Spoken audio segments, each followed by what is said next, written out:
Assalamualaikum warahmatullahi wabarakatuh. Kami, Ulfa Rahma Ainul Fikriah dan Fatika Fani Rahayu, akan mencoba menjelaskan mengenai solusi untuk materi kimia yang kurang relevan. Artikel yang pertama yang kita kaji dengan judul A Study of Approach to Solving Open-Ended Problems in Chemistry. Masalah yang dipaparkan pada artikel yang pertama ini adalah tidak relevannya antara materi latihan dengan persoalan yang dihadapi siswa saat pembelajaran.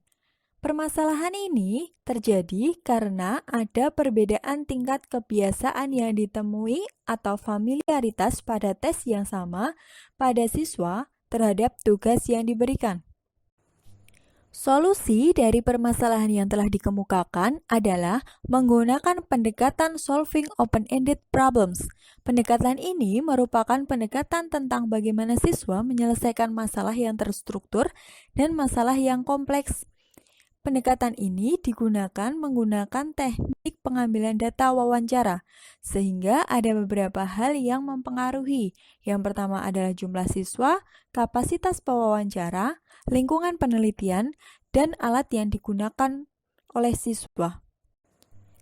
Terdapat 8 jenis masalah menurut Johnston tahun 1993. Perbedaan tersebut mengenai data, metode, outcome, dan kemampuan yang akan diungkapkan dalam permasalahan yang dipaparkan.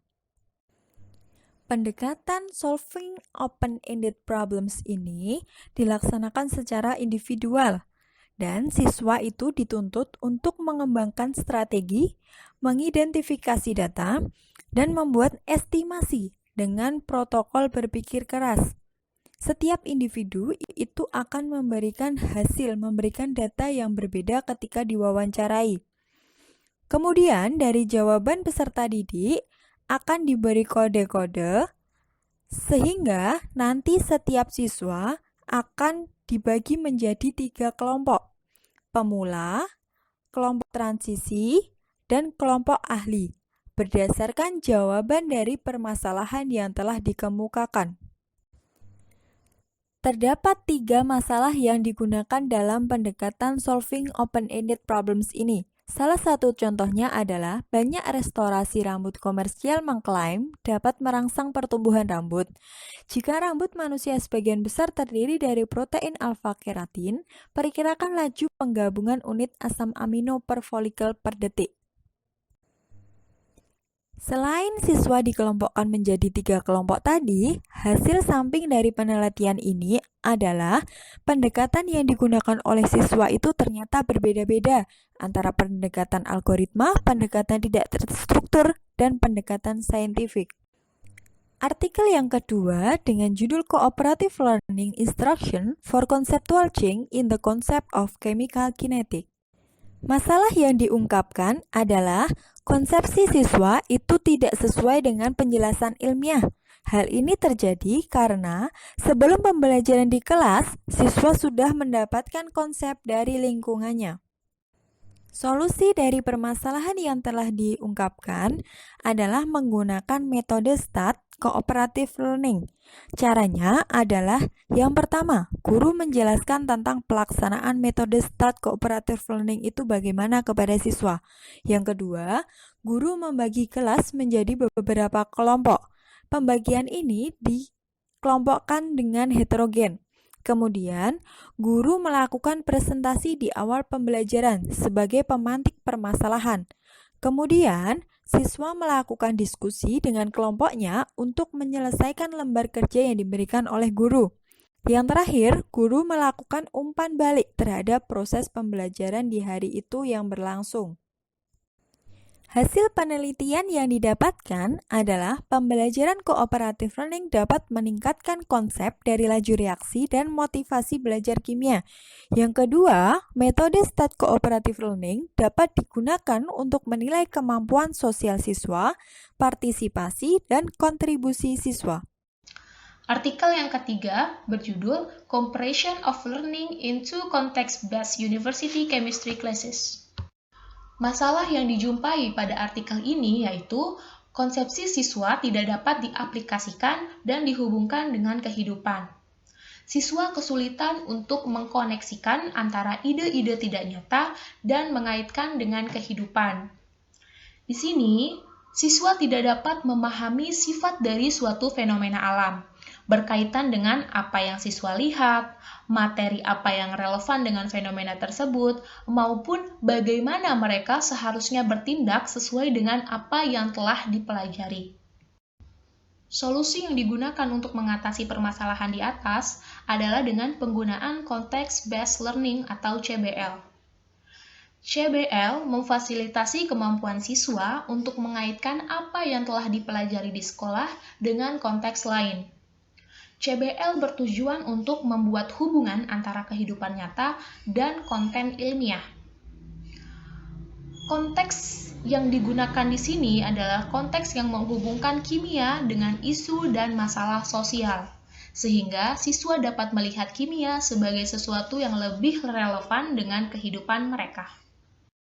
Penelitian pada artikel ini menggunakan model Gilbert yang ketiga, yaitu konteks seperti yang ditunjukkan oleh aktivitas mental personal, di mana output yang diharapkan adalah siswa yang mampu berempati terhadap konteks yang dibuat, kemudian siswa yang mampu mengembangkan dan menggunakan kemampuan linguistiknya, serta mampu menerjemahkan apa yang dipelajari dalam konteks langsung ke konteks lainnya.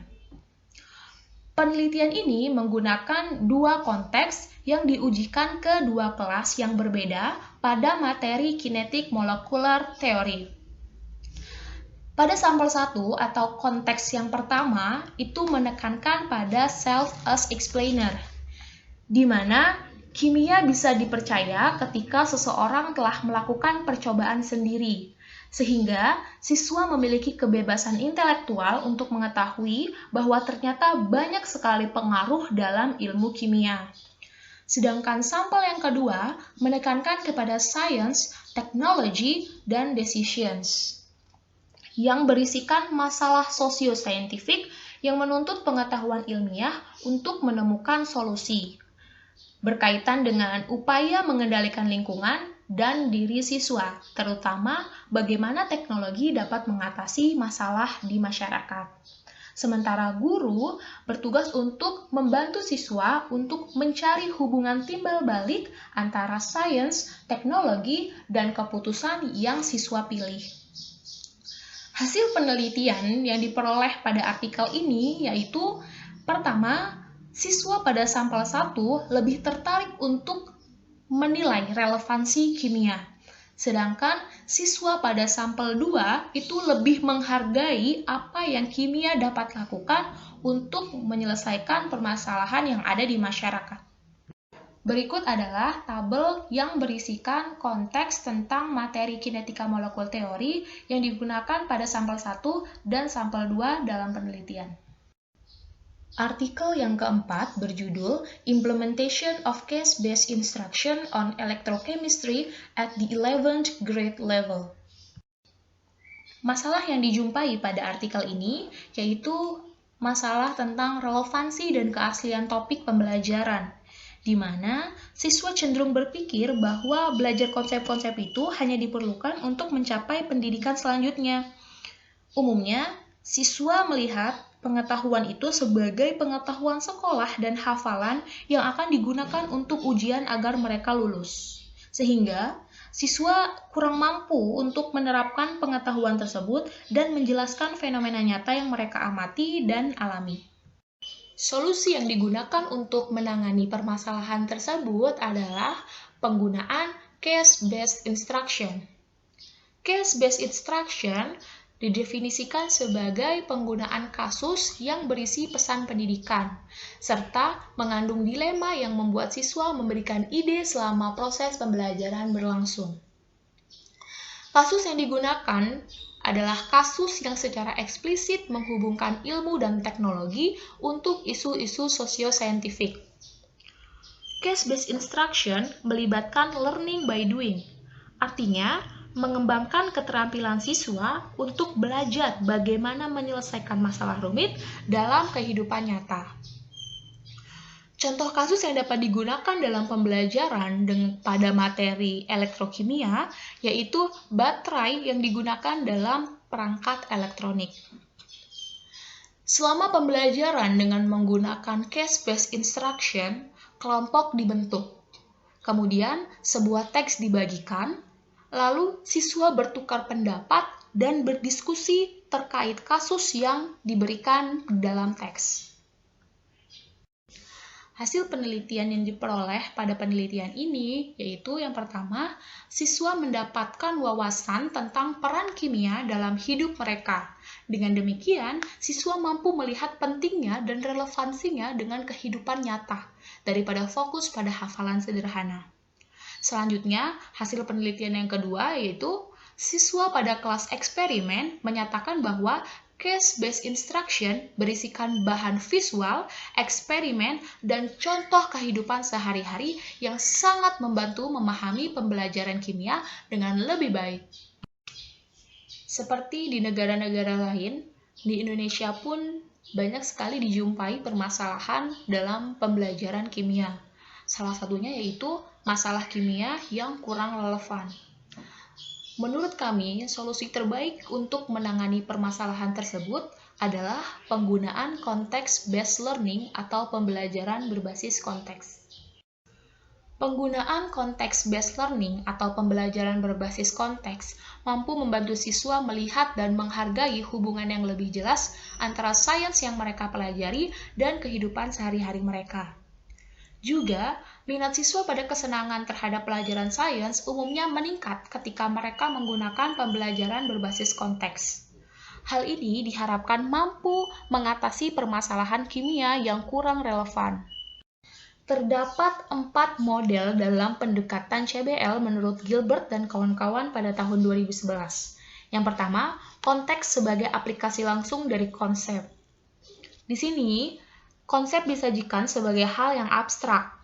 Kemudian di akhir pembelajaran, disajikan aplikasi dari konsep tersebut dalam proses teknologi maupun dalam kehidupan sehari-hari. Namun, penggunaan konteks yang seperti ini tidak memungkinkan siswa untuk mengeksplorasi makna dari konsep yang telah disajikan. Model yang kedua yaitu konteks sebagai timbal balik antara konsep dan aplikasi. Pada model kedua ini, ada hubungan siklus antara konsep dan konteks di seluruh pengajaran, yaitu setelah konsep diajarkan, aplikasi dalam konteks disajikan, dan kemudian aspek baru dari konteks difokuskan sebagai awal pengajaran konsep baru. Selanjutnya, model ketiga, yaitu konteks seperti yang ditunjukkan oleh aktivitas mental personal. Pada model ini, siswa dianggap paham jika siswa telah mampu untuk mengungkapkan. Jadi, semua diskusi yang terjadi harus berasal dari masing-masing siswa. Terakhir yaitu model 4, di mana pada model ini dapat dilaksanakan jika model 1, model 2, dan model 3 sudah terpenuhi. Konteks pada model ini ditempatkan sebagai entitas budaya dalam masyarakat. Para siswa dan guru akan melihat diri mereka sebagai komunitas praktik. Hal-hal yang perlu diperhatikan agar penggunaan CBL menjadi lebih bermakna, yang pertama berkaitan dengan pendekatan, yaitu pendekatan konstruktivisme. Pendekatan ini menuntut siswa untuk aktif berpikir sehingga pemahaman siswa dapat tercapai. Contohnya yaitu dengan penggunaan staff cooperative learning yang menuntut siswa untuk berpikir aktif secara berkelompok. Hal kedua yaitu tentang situasi pembelajaran. Contohnya dengan penggunaan metode pembelajaran solving open-ended problems, di mana pada metode ini menggunakan masalah terbuka yang dicari solusinya oleh siswa. Hal terakhir yaitu berkaitan dengan teori aktivitas. Contohnya yaitu penggunaan case-based instruction yang telah dijelaskan pada artikel keempat. Dari keseluruhan artikel yang telah dibahas, solusi terbaik terhadap masalah ketidakrelevanan materi kimia yaitu adalah penggunaan CBL, di mana di dalam CBL itu terdapat ketiga solusi lain yang ada di artikel 1, artikel 2, dan artikel keempat. sehingga siswa diharapkan mampu mengaitkan materi dengan kehidupan dan pembelajaran kimia menjadi lebih bermakna. Sekian pembahasan dari kami, kurang lebihnya kami mohon maaf. Kepada teman-teman yang ingin menyampaikan pendapatnya, silahkan tulis di kolom komentar dan kita bisa lanjut berdiskusi. Terima kasih.